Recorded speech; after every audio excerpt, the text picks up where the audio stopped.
ارحم قرآن academy کے ناظرین، السلام علیکم ورحمۃ اللہ وبرکاتہ۔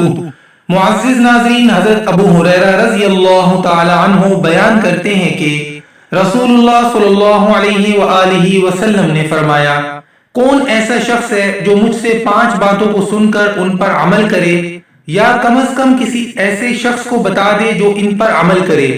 فرماتے ہیں، میں نے عرض کیا، یا رسول اللہ، میں ایسا کروں گا۔ نبی کریم صلی اللہ علیہ وآلہ وسلم نے میرا ہاتھ پکڑا اور ان 5 باتوں کو شمار کیا۔ نمبر 1، حرام کاموں سے بچو، سب سے بڑے عابد بن جاؤ گے۔ اللہ کی تقسیم پر راضی رہو، سب سے بڑے غنی بن جاؤ گے۔ اپنے پڑوسی کے ساتھ حسن سلوک کرو، مومن بن جاؤ گے۔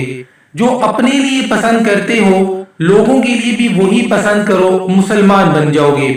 زیادہ نہ ہنسا کرو، کیونکہ زیادہ ہنسنا دل کو مردہ کر دیتا ہے۔